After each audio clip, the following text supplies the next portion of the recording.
Chuck Berry? Are we playing Chuck Berry now? Like, what is going on behind the glass today, Noodles? Did I ever tell you the story where he was mad at me? Chuck Berry was mad at you? I parked in his parking spot. No way. In St. Louis. So he had a bar right around I think that's where he got in trouble. He did get in trouble in that bar. I lived. Like by 5 minutes trouble, from I that mean really. Yes, peepholes in the bathroom type of thing. Exactly. Like creepy stuff. Really like this creepy guy stuff. was.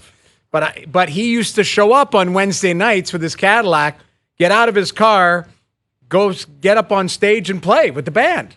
Plug in and play. That was way. Chuck Berry. So he was from St. Louis. Yeah. Oh, okay. I lived right by there. I loved it. I'd go watch. So you pulled in and parked in a spot? I just rolled up front with my Chevy Tahoe, and apparently he was chipped. Like that was his spot. I'm like, all right. Dude, we're just trying to listen to some music here. Yeah, come on. I'm a paying customer. Take a lap, Chuck. But it was, Berry. I saw him several times there. The guy was a performer, man. You ever see the video when him and John Lennon were doing that performance and Lennon had Yoko come in? And she's yelling and she's screaming and like screeching, and Barry's like, what the hell is this woman doing? Like he is mortified that he's up there with her. He was so mad because she ruined the song. She ruined the whole thing. And he's just I think the meme of it underneath is when Chuck Berry's done with the song, he was just looking at her going, what are we doing here? Well, he had no respect for Lennon probably there too. No. It's what are we doing here? We're up here, we're performing. I understand it's your wife and all, but she's just yelling. Yes. Her screaming. Musical abilities were zero. Were absolutely non-existent. You have Chuck Berry and John Lennon, two of the truly great frontmen in rock and roll history. And Yoko's in the back screeching and ruining the whole thing. Screaming into the microphone. Yes. And Chuck Berry's had enough. He can't believe he agreed to that. He had enough. Yeah. I'm telling you. Anyway. It's so funny. But yes, I got an opportunity to watch him live. And that's wild, man. That's wild. That was late 90s, right? I played in St. Louis in the late 90s. It was weird. Yeah, he would have been still rocking back then. Yeah, he was old, but he would show up. Sure. And he wanted that spot. Well, yeah. Apparently that was his spot. I didn't know that. Was it labeled? No, it's just so people are just supposed to naturally understand that Chuck Berry could be coming in? This was kind of neighborhood type of bar. It was an unwritten rule, and I didn't. You didn't abide by that? Newer on the block type of thing. You better learn quickly. I learned my lesson. You don't make that mistake again. No. That's for sure. Final hour brought to you by FanDuel, bringing you everything from the opening line to the final score. Best bets later in the hour. Brian WIndhorst of ESPN will join us here in a moment. The Raptors losing again last night.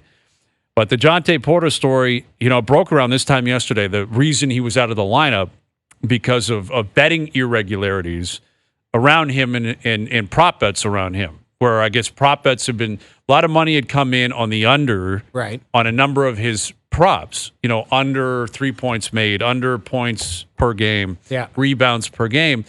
And there was an incident earlier in the year where he came out of the game due to illness, I believe it was.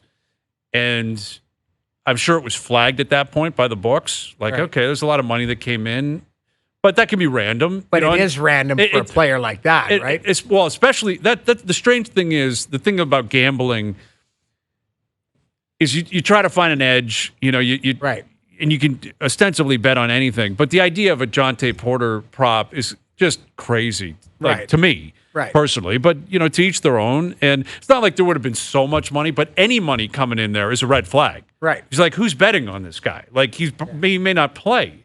Right. And if he is going to play, what kind of numbers are we really talking about here on a Raptors team that really is not very relevant, clearly on the national stage? Right. It's not like if you're a bench guy on a really good team playing in a big game. Okay, it's going to get a lot of attention, and maybe people are prone to bet on it or live action or whatever. Right. But I'm sure the first time the money came in and then it hit because he left the game, the books naturally would say, okay, that's interesting. Let's track that. Right. But it was the second game that he left early. And this one, I believe he claimed was like an irritation to his eye, or he re-aggravated an eye injury. And Darko's in a tough spot. But Darko, obviously, they're all completely innocent. And Darko Rajokovic spoke on it after the game. He's like, why would I ever challenge a player? This is pro sports. You're a pro athlete. Yeah. Coaches don't do that. No, if somebody tells you can't go or something's aggravated, you can't go. That's it. Yeah. Done. There's no challenging. And there's certainly not, you're not thinking something nefarious is going on. Right. Where the take is in and this guy could be possibly sending information to people. And again, there's no reason to believe, and there's no information available at this point that Porter himself was betting on anything. The question is, how did the info get out, if it did at all, and how does it link up with the money coming in and then him leaving the game and the unders hitting? Yeah. And all the money coming in on the unders. And to chat about that story, what it means for Porter, the NBA, the Raptors, et cetera, here's Brian WIndhorst of ESPN. Your reaction to this, Brian, when you heard the news last night, or I guess you broke the news last night. Yeah, it was obviously a story that took a lot of care, and it took a long time to talk to a lot of parties and gather the information. It's not a happy story at all. But the evidence, the circumstantial evidence, the news, the reason we wrote the story was because Jontay had been basically sent away from the team, and there was an investigation. That's the news. We don't know what the outcome is going to be. We don't know what the investigation is going to lead.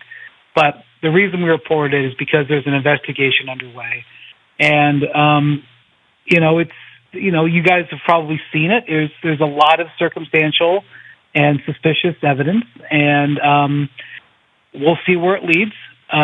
But this pretty clearly, the first time it happened in January, I think the sports books found it suspicious and kept an eye on it.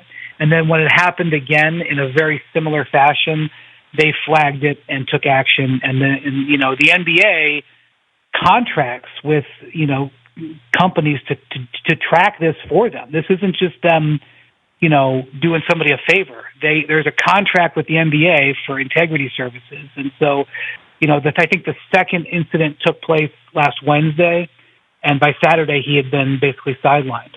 So, the system, you may say a lot of stuff, not you necessarily, but someone may say a lot of stuff about it, but the system, looks like it might have worked here in grabbing something that was suspicious. Right, and that comes with the regulation of gambling. That's always been my argument. If it's regulated, then you're aware of the public money coming in. Where if it's private, a bookie, there's no possible way to track that kind of stuff necessarily. In all this, there's the player, there's the league, then there's the Players Association, and the nature of the PA is to protect their players. What kind of role does the PA play in a scenario like this? Well, I think it's any time a player is under any sort of investigation, the Players Association has to argue for due process. And so he has not been suspended. He's still being paid. There's no discipline other than he's away from the team while this is being looked into. And hopefully there's a relatively quick resolution, but I don't know. And I think that the one thing you want to really look at is you want to look at all kinds of any other situations where there was suspicious activity and see if there's any link. I think that's what you're trying to do here, whether this is a one-off situation or whether this is something bigger. And look, we reported it yesterday afternoon, but the NBA had known about it for days. They were multiple days into this, and I'm sure they're farther down the line in this than anybody else who's looking at it. I'm sure there's a lot of amateur sleuths, right? Hunting the data, which is often very productive. But I'm sure the NBA is still way ahead of everybody because they were doing it for a few days. So, if it's revealed that something happened here where Porter was involved in some capacity with information being leaked or what have you, how extreme could this get, in your opinion? Well, we don't have a precedent for this in sort of the modern, gambling era. The players are warned and put through all kinds of informational sessions. There is no excuse to claim ignorance. The issue here, again, this is not a performance-based situation. This is something where he left games. Mm-hmm. And, if it can be proven that it was prearranged for him to leave a game, that's a violation of the integrity of the game, and he would potentially face very harsh penalties. Yeah. And the fact that he's the first one being investigated like this, and, let's just be honest, he's a peripheral NBA player. Unfortunately, that probably makes him a little easier target. It would not surprise me if the NBA, if they find something that is provable, that he is going to be open to a pretty severe penalty, if for no other reason than to set a precedent. With Brian WIndhorst of ESPN, it coincides with the Shohei Ohtani story that's out there as well. It's a coincidence, different sport, apples to oranges in terms of context and what we're talking about here, but it's at the forefront of sports right now. Gambling is legalized, sports leagues, our show, other shows, ESPN, TSN, we're all kind of working together in this new world. And I'm curious, because it's still very early into this process of legalized gambling and the associations and the amount of money being poured in and sponsorships, et cetera. Like, how often does this have to come up behind closed doors, for Adam Silver and company, for the owners, for other commissioners, in terms of where this is going, gambling, the leagues, the coexistence into the future? I mean, I think the leagues to a certain level have to be willing to accept stuff like this happening, and you balance it out. The huge influx of interest and revenue, you hope it's worth potentially having occasional scandal. And what you do is you constantly are monitoring, constantly are tweaking. I think a couple of things that the NBA may need to look at here is just how wide-ranging they want these prop bets to be, and that can also be the casinos looking at it. Like, should you be able to offer a prop bet on a player like this who might be more susceptible? Secondly, I think one of the things that the NBA is behind. Now, they have taken strides. Their injury reporting has definitely gotten more intricate over the years, and as an example, LeBron James was ruled out for tonight's Bucks game this morning. 2-3 years ago, I could have seen something like that taken all the way down to game time, and they announced an hour before the game LeBron's not playing, when they probably already knew this morning. That's not something I think would have happened a couple of years ago. I think they've gotten better, but I also think there's some definite holes in the how complete the NBA, if they try to protect information, is with their injury reporting. And I think those will be tightened, just like the NFL, as you know, is very, very intricate in what they can say on injury reporting. And if the league suspects shenanigans from the teams, they get penalized, they get fined. The NBA is looser, and I think that's going to get tightened up, and I think they may look at just how many prop bets happen. But they'll try to turn those knobs and stuff, but they're not turning off the fire hose of money. No, they're when you get into this, you are understanding that there's going to be blowback, and so you got to try to control it. But I don't think there's any going back. I agree with you there. With Brian WIndhorst, in terms of this Raptors season, like you said off the top, Brian, like this is not a happy story. It's not a positive story. It is a unique story. Somewhat of a distraction, not one they wanted, but it does kind of take away from the fact that the Raptors have lost 11 games in a row and are losing to Detroit and Washington and Brooklyn. And a lot of that's injury-related. Clearly, Scotty's out. Portal's been out. Obviously, RJ's been away from the team. Quickly's been away from the team. But it's ugly up here, and I know you're aware of that. And I think a part of that is somewhat planned because of the pick and the pick protection. Top 6 to San Antonio, of course. You're in for a penny, be in for a pound. But once you get through this, once you get through the draft, whether they keep their pick or not, the dust will settle and the questions will arrive here in Toronto. Like, when can they turn this around? How quickly can they turn this around? How many of the building blocks are already here? I'm curious how you feel about that. Yeah, well, I think I liked the trade with the Knicks. I really did. The Knicks are probably going to pay OG Anunoby an enormous amount of money. And I liked the players that they got. I thought that was an effective trade. I'm interested to see what they end up doing with Bruce Brown. The fact that they held on to him, I was like, here we go again with the front office holding on to an asset, and makes you wonder what they're going to do. Are they going to pick up that option? I can't see them doing that, but otherwise, did the Siakam trade actually get the results that you wanted? So I'm leaving the jury out on that one. But I liked that move, and I think Quickly and RJ are two quality pieces going forward. Neither of them are stars, but I don't think OG's a star either. And so I think they really maximized that. And I also, frankly, think that at this, in this draft, I think they got the 31st, whatever, the 31st or 32nd pick. Mm-hmm. I think the 32nd pick might be just as good as the 15th pick in this draft, based on the people that I'm talking to. You might have just as much of a chance of getting a player. But of course, what the Raptors need is they need that star, and so Scotty is moving in that direction, absolutely. And so the question is, are they in position where they're going to maybe draft a player that can do that?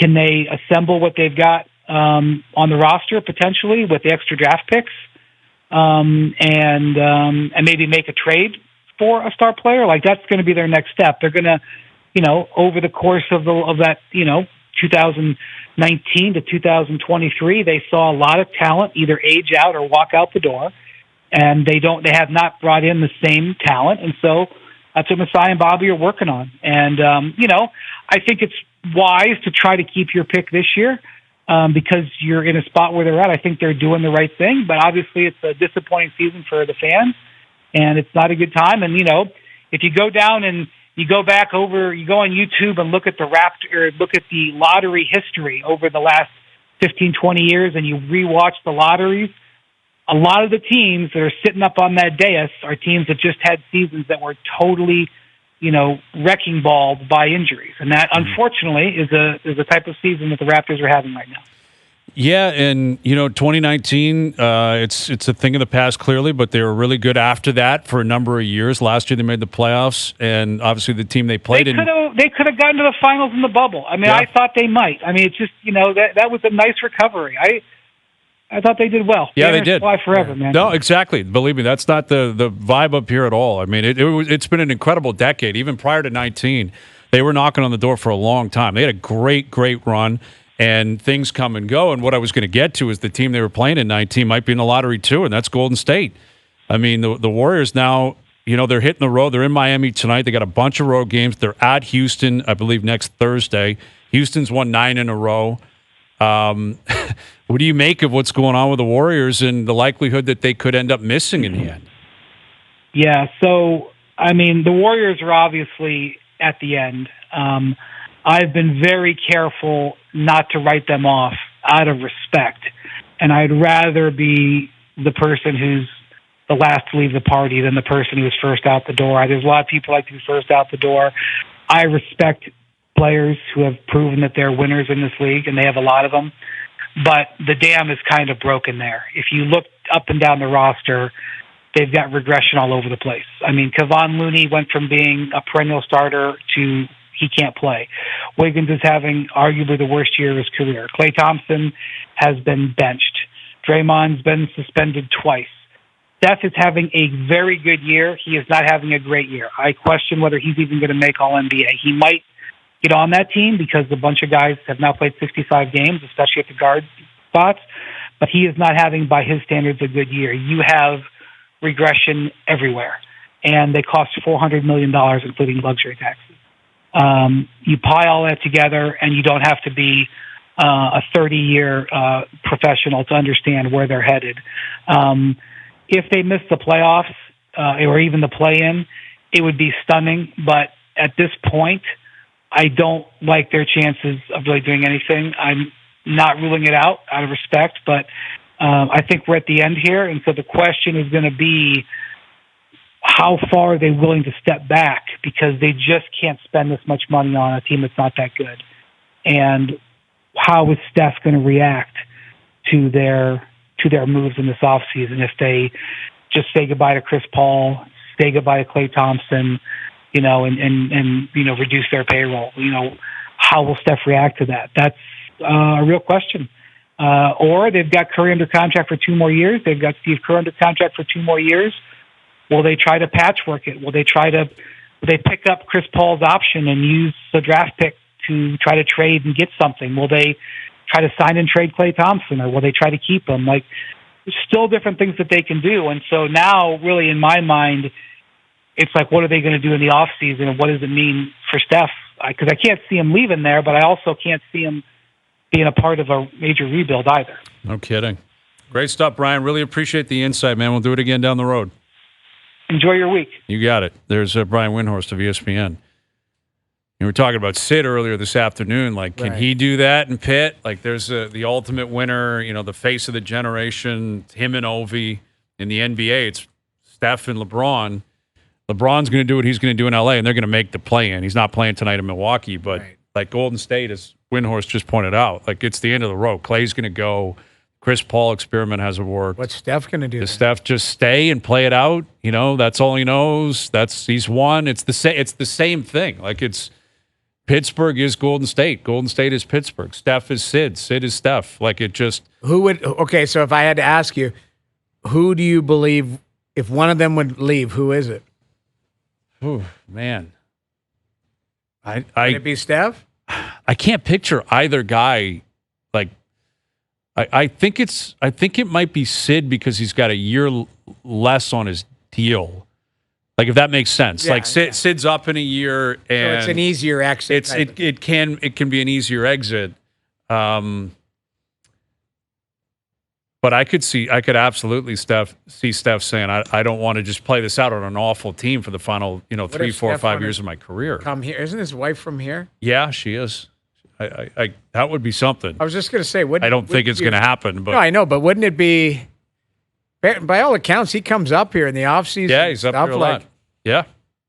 No, he lived up here. Like his dad was a Raptor, obviously. Could come and be a mentor for Scotty Barnes. There you go. Maybe him and Sid, package deal. Sid for the Leafs and Steph for the Raps. Now we're talking. So when JT's contract's done, Sid rolls right in.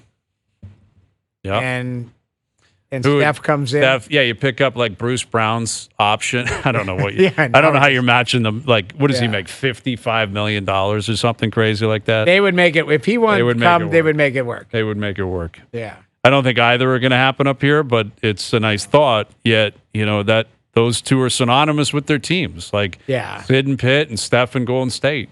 Like they're loyal and the face. Yeah, and like the owners don't want them to likely go anywhere because they sell so many jerseys and tickets and they mean so much to the community. But both teams are going in the same direction. Like it's over. They had an unbelievable run. In Golden State, you've had what, a 12, 14-year run, 12-year run. Cream of the crop. What do they do with the coach there then? Does he? Well, Kerr just signed. Like he's gonna. It's like Popovich. He'll just be the guy there until, even if they get awful and Steph leaves and everything, he'll just play it out and just be the guy until he wants to leave. Yeah. Like I don't think he's gonna go anywhere, but he could. I mean, maybe he was a Bull. He look at Phil Jackson. Like Phil eventually moved somewhere else. And eventually Jackson went to the Lakers. Then he was with the Knicks, and anything's possible. All right, Leafs Devils tonight. We'll get to our best bets later in the hour. And look ahead to a busy schedule tonight. You got Florida, Boston tonight. Yep. Edmonton, Winnipeg tonight. Yeah. Detroit, Washington's a massive game. These are some big-time, ramifications, playoff ramifications, just standings ramifications. Absolutely. So we'll break those down and we'll look ahead to the game tonight. Leafs Devils on TSN. OverDrive continues, TSN 1050 and on TSN 2. All right, Leafs Devils tonight. Joseph Wall going. And Keith said that was the plan anyway, because I think they want to get home and road starts for him, right? And the same thing for Samsonov. And Sheldon did say, I think late last week or on Saturday, like the plan is back and forth, back and forth. Yeah. Well, Samsonov's available. That's right? the thing. Like he did skate, and it sounds like he's okay. But why would you play him tonight anyway, considering what happened on Saturday? Exactly. Like it just, I don't know. The way he looked leaving on Saturday, I was like, he's out for multiple weeks. Yes. All of a sudden, he's fine. So yeah, and I guess he'll play Thursday. They have Washington on Thursday, and I believe Buffalo on Saturday. And they're going to go back and forth and back and forth. Yeah. And then we'll see how it unfolds down the stretch here. But they're going to, once they're both playing, I think you can still test him or test them against like the Floridas, the Tampas. Because they have 2 against Florida, 2 against Tampa. Right. So I would guess they each get 1 of each, right? Right. Someone's going to get at home against Tampa, on the road against Florida, right, and at home against Florida and on the road against Tampa or whatever. Yeah, just see how it unfolds. Yeah, that's the way. And that is the luxury I guess you have, considering you feel very comfortable you're in. Like tonight, Washington and Detroit play. It could be a 3-point game. Would not be surprising at all. But, someone's going to lose, which means the Leafs, even after tonight, if they don't win, you're still going to be 10, 11 points into the playoffs. it's Tampa now that has made things interesting. Like Tampa is kind of got on a bit of a hanging heater. around. They're only 4 back, and they still play the Leafs 2 more times. And I think, like, for uniqueness, I would love to see that happen. I would love to see the Leafs cross over and play Carolina or New York and be on that side of the bracket. Right. Like play the Rangers in the first round. If you get through them, you'd play Carolina probably in the second round. It would be different. It would feel nostalgic. Yeah.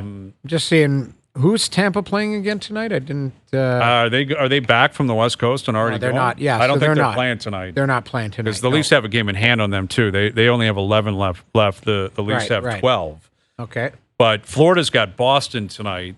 That's a big game. That is a big game. And Detroit has Washington. That's a big game. You know what? The Bruins are in Tampa tomorrow. Yeah. So they're going back to back. So Bruins are going through Florida this week. So yeah. I mean, this is the game because you see Montgomery was speaking.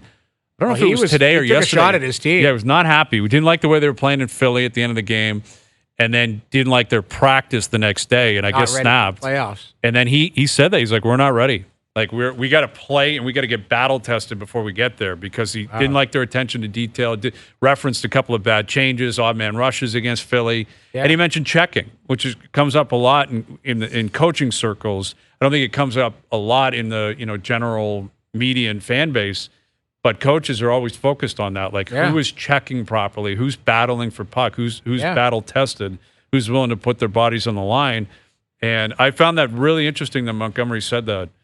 Like, that's a team that's been chugging all year. They could win the President's Trophy, and we're 2 weeks away. He's pissed. And he's saying, like, we're not ready for it. Like, we're not ready for the playoffs yet. Well, there's some pressure there. They had, a career season last year. They're up 3-1. They piss it away. You've had a good season this year, and you see near down the stretch some habits slipping. Mm-hmm. For sure, he's, this is the right time to drill. Got to get on that, yeah. Yeah. So I like it, but it is kind of weird to see a coach the team that's had that much success and the coach like on them, which I mean he's knuckling down on them. Yeah, absolutely. And it's happening around the league with like healthy scratches. We saw TJ Brody here in Toronto. Yeah, and Evander Kane was a healthy scratch in Ottawa on Sunday. Yeah, and called it a maintenance, but I mean that's a healthy. Well, I guess he's speaking with the media because he's back in Winnipeg, where his career started, and obviously there was, it was pretty loud for Evander Kane in Winnipeg. Yes. Like with certain things that were going on the ice, off the ice, how he left Winnipeg. Yeah. So I'm sure whenever he comes to town, the media's, pretty intrigued by it anyway. When you consider what happened on Sunday, where he had not been playing well. Like it had been pretty loud in Edmonton that Kane had been struggling. So maintenance day, healthy, whatever you want to call it. He didn't play on Sunday, and now he's back today. Yeah. And I guess he addressed the media a short while ago, and this was the back and forth. Just getting back in after having a maintenance game or a maintenance day a couple of games. I feel good. Yeah. Was it just a buildup of things that sometimes just have one game off gives you an extra few days to rest and be ready? I guess so, yeah. So I guess so. Yeah, that would suggest maybe he didn't read it as a maintenance day. Yeah, he didn't. That's how I kind of. He didn't enjoy a maintenance. Yeah, he wasn't day. looking for maintenance, right? No. He wasn't interested in maintenance, and that's good. I mean, that's we talk to guys all the time. Berube said that to us last week. It's like if you have a guy you're benching or taking out for whatever reason, and he's happy about it, then the guy shouldn't be on the team. Yeah, he hasn't scored in 16, I think, because that was my notes the other night. Mm-hmm. They need him. I was on Edmonton radio this morning. And they asked me, like, how this team looks in the playoffs, all that. And I said, well, I didn't, like the way that they played against Toronto. I thought they played well against Ottawa, deserved a better fate. But I said, you look at Evander Kane, he's a unique player because he's a top 6 guy who can score 30. I think he's got 21 or 22 goals this year. But he fights, he hits, like he's a unicorn. Yeah. Like usually top tier guys don't have that physical fighting element. He does. He's got it all. And for the playoffs, like it's exactly what you need. That's when they beat Calgary. Yes, McDavid was great. Yes, Draisaitl was great. The Flames didn't have an answer for Evander Kane. Mm-hmm. And that's where they need him playing to his capabilities. I come back to TJ Brody. you do this stuff now because you give them an opportunity to recover and get confident when you do need them, which is the playoffs. Yeah. So, a 1-game rest, go back to Winnipeg. Let's see what you have tonight. I think he'll be I could see him looking for a fight tonight. Like agitated. Yeah, I could see, because tonight you get pulled out of the lineup, you're not happy about it generally. And he's kind of a throwback old school guy. And he's tough. Like, he is tough as nails. But that's where I think Edmonton, and Struddy brought it up in the show yesterday, Edmonton wasn't prepared for the Leafs to play physical because they do have guys. Evander Kane plays that way. Desharnais plays that way. Nurse plays that way. They didn't do that the other night. No. And to me, you see McDavid get hit by Edmondson. Like, I would have thought Kane would be right there trying to fight him to do something. Wasn't the case. There was no, none of those guys went after and said to Edmondson, you touch 97 again, 34's getting it, 88's getting it. Like, there was not that pushback.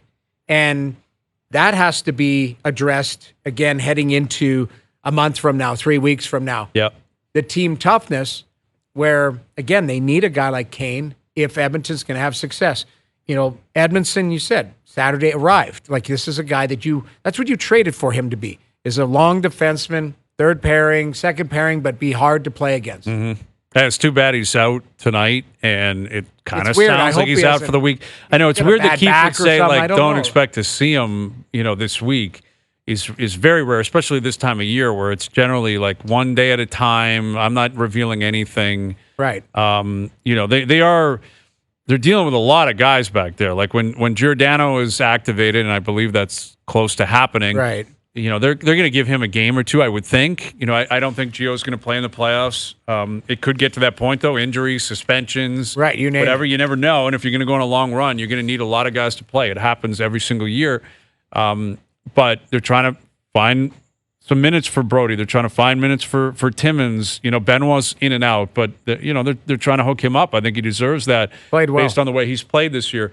You might give a breather. Like, Riley's a game time decision. I haven't seen anything on him tonight. Doogie's tried to stay on that, but maybe he needs a breather. Right. And that's a guy is going to play. Like, he's playing. Right. McCabe may take a night off down the Right. stretch, especially once you clinch and kind of where you're going or what position you're going to be in, whether it's third in the division or a wild card. Like, load management's going to happen, and probably with the veteran guys on the back end. So they're going to filter guys in and out. Right. And Edmondson, I'm sure he's out due to injury. In fact, he is, but still, it may not be the worst case scenario either. Right. Like, because he's playing. Like, Edmondson, if he's healthy, is playing. They acquired him Right. to play. Labushkin was acquired to play. I think that's been determined for me. Like, Riley's playing, Labushkin's playing, Edmondson, McCabe. Those four are playing in the playoffs. Right. What the combination is, I don't know, but those four I think are playing. And then it's Liljegren, Benoit, Brody. Those are the other three battling. I think Liljegren might have the inside track, right shot, puck mover, power play guy. So Benoit or Brody, who's it going to be? And, we'll see. I wouldn't be shocked if they went Edmondson, McCabe as a pair.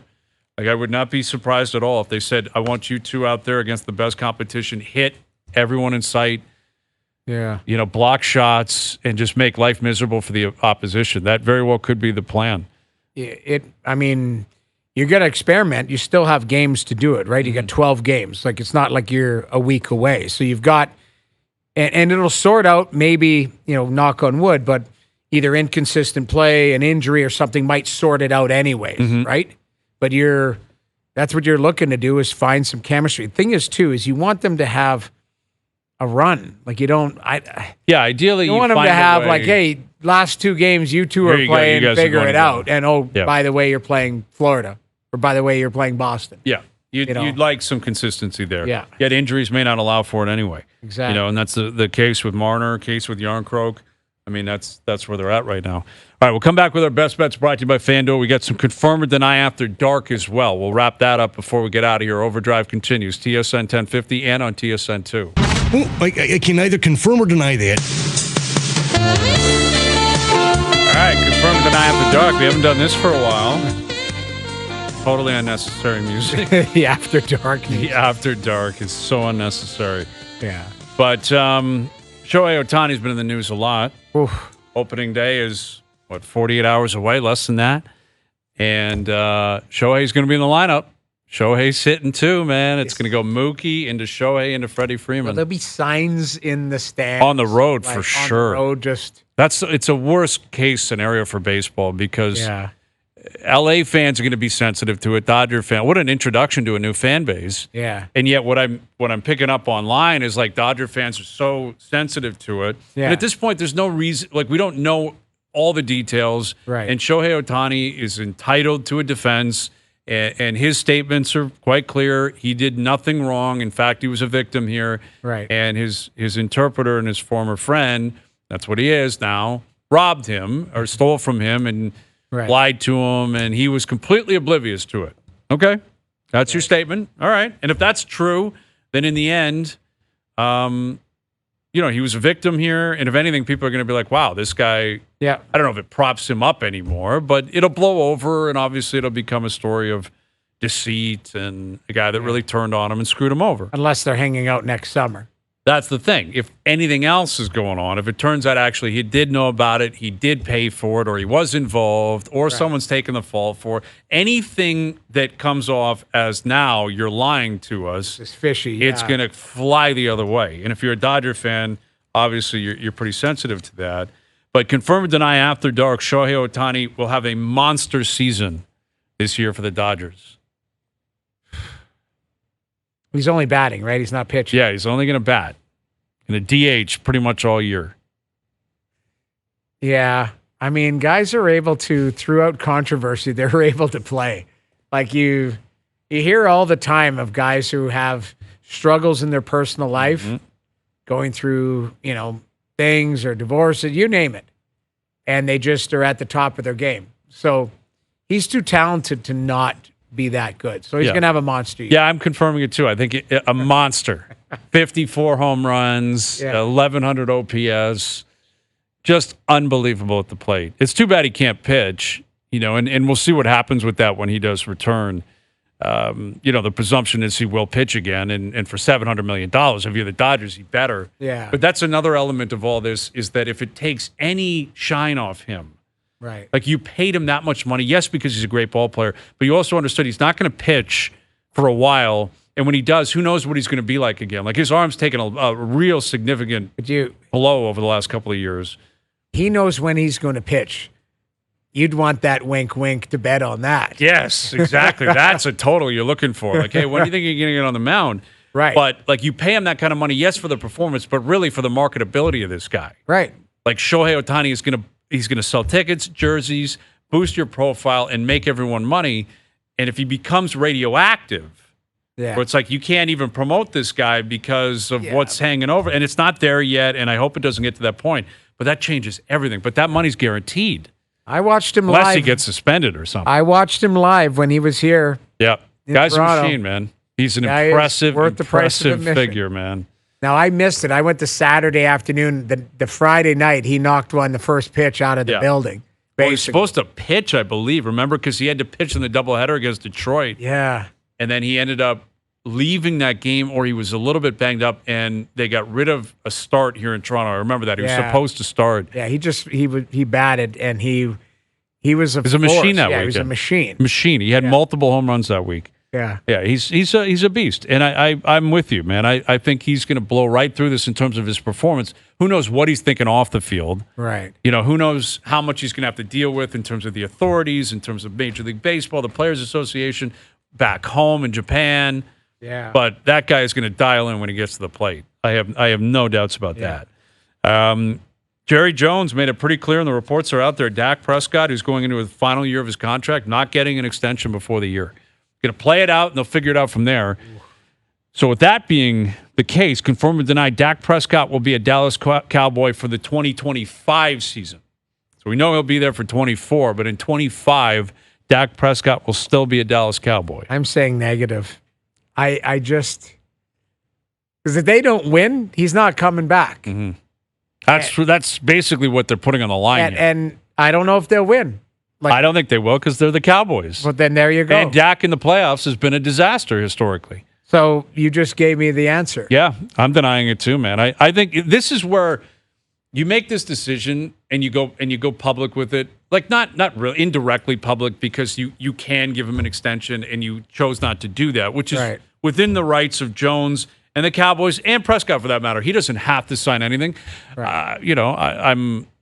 I'm working under the assumption that he'd be willing to do that if they were willing to pay him the money that he thinks he's worth. Right. I think he loves being a Cowboy and loves being the quarterback down there, so I'm sure he'd be open to an extension, and it sounds more like this is a one-way street. This is ownership and management saying we don't want to do that right now. But if you don't want to do that, like you know everything you need to know about Dak Prescott. What's he going to show in 1 year outside of being the elephant in the room if you win? Right. But what if he's just if he's a good guy, what he means to the room? What if he could win with a different coaching staff? Yeah. What if the weapons fall apart? What if there's injuries? Like what if other things pop up that are not Dak's fault? What if he gets hurt in camp, blows his knee out in camp, and you never get that answer? Then what do? And like this is leading me to suggest they should have just moved on from everything. Yeah. Like if they've concluded we're not going to commit to you long term, then why not just move off it now? Move off him and McCarthy. And just say, screw it. It didn't work out. We're going to go in a completely different direction. But they're still a hell of a team, and he's still very good. He is good, and McCarthy's a really good regular season coach. My question would be, who's better? Like, who are you trading him for right now? And who was out there? Not better options. Justin Fields, not a better option. Russell Wilson, Kenny Pickett, signing Kirk Cousins. Is there anybody that's no available potentially? I don't think so. Needs a change of scenery. No, I don't think so. So from that standpoint, it makes a lot of sense. You have to bring Dak back. Yeah, right. Exactly. And now you buy your time and you try to see what comes available next year. Right. But Dak, lame duck. Where's Aaron Rodgers? Is he playing this year? I guess so. Noise around this guy. I know. Well, that's the thing. He's quiet, right? Always complaining that other people are too loud and the Jets. There's too many distractions. He's the biggest distraction in pro sports outside of maybe Ohtani right now. Yeah. But Rodgers cannot help himself, and I haven't heard much on his rehab. Yeah. But I guess that's a good sign. I think if there was a setback, that probably would have been reported on by now. I think he's going to play. Which is wild. Like, that guy's going to come out of the tunnel next year holding the American flag again. Well, he better have more than 4 snaps. Yeah, he better survive 4 snaps. That's what he had. 4 snaps, blows his Achilles out, done for the year. That's crazy. And him returning, I don't know. Like, he's a great player. He's an incredibly compelling athlete. Like, just as a public figure, the guy, very polarizing. He is. Creates a lot of content. He's a content creator, that Aaron Rodgers. I'll give him that. Yeah. And I want to see him play ball again. Like, I'm really intrigued to see what he's got. And if you're a Jets fan, you need him. Like, you talk about options. They have nothing else. Nothing. It's Rodgers or bust, and they put all their eggs into that basket. There you go. Confirm or deny after dark. All right, Best Bets brought to you by FanDuel. Make your picks and assemble a same-game parlay in seconds on the FanDuel Sportsbook app. Looking at the game tonight, I think the Leafs get this done tonight. I'm on the Leafs to get it done tonight. All right. They're paying some juice. Last time I checked, it was about minus 140. I just feel like when you consider how well they've been playing recently, I think they're 14-4-1. They're coming off a loss in Carolina. I like their game in Edmonton. I know the injuries, but it hasn't been an issue for them. Like, the injuries have not been a problem for them. So I think they overcome any injury issues. I like them getting on the board tonight. I like them pulling off a win tonight. So I'm on the Leafs on the money line. I like Matthews to record 5+ shots on goal tonight, and Nick Robertson 2+ shots. That parlay paying plus 472 on the FanDuel Sportsbook app. Robertson 2+ shots, Matthews 5+ shots, Maple Leafs money line tonight. Today's Best Bets powered by FanDuel. FanDuel's goal in the first 10 minutes is the most electric bet in hockey and can be included in a same-game parlay on any NHL game. Please play responsibly. 18+, physically located in Ontario. Lots of games in the NHL tonight. Lots of good storylines. Yeah. Coming tomorrow, this is a playoff implication type night. Yeah, it does. It's going to have. I think Florida-Boston is probably at the top of the list here in Toronto because of the implications on who they're going to play. Who you could play. If the Leafs hold on to that 3rd seed, and it's very likely that they will, who are you going to play? So Leaf fans, I don't know who they're rooting for. I'm not sure you should be rooting for anyone. I think whoever it's going to be, it's on the Leafs to take care of control. It should not matter who they're playing. It's long overdue for the Leafs to step in with confidence and say, we're going to be bullies here and we're going to find a way to win the series. And then Detroit-Washington certainly in the East, because if Washington wins tonight, Detroit's in big trouble. like big trouble. But Washington can still catch Philly. Like they can still get to that third seed. I know. We never talked about. We could talk tomorrow, but Torts' comments. Torts is now apologizing. Yeah. Well, I like that at least. Fine, I like that at least he goes, "Hey, I screwed up." Yeah. Like he's a guy that's emotional, but at least he admitted his mistake. And he said, "You know what?" He hung that kid out to dry, the goalie, and like Sandstrom. Yeah. But he also alluded, like our goaltender situation's been very unique. Yes. Pointed to basically alluding to the Carter Hart situation. So yeah. It's unfair for me to throw him under the bus when really that guy should not be in the league, right? Type of thing. Yeah, exactly. So, yeah. Torts, and yes, you're right. He owned his it. credit, you own it. You shouldn't have done it. Whatever. Yeah. But there's a number of other things that he's like, no, I'm still going to keep. No, I'll double down on that. Yeah, exactly. All right, Leafs Devils coming up tonight on TSN. Enjoy that. Thanks to everyone behind the scenes for helping out. Everyone for tuning in. TV, radio, podcast, web. We appreciate it. We're out of here. Enjoy your evenings. Enjoy your games tonight. We're back tomorrow at 4 p.m. We'll chat then.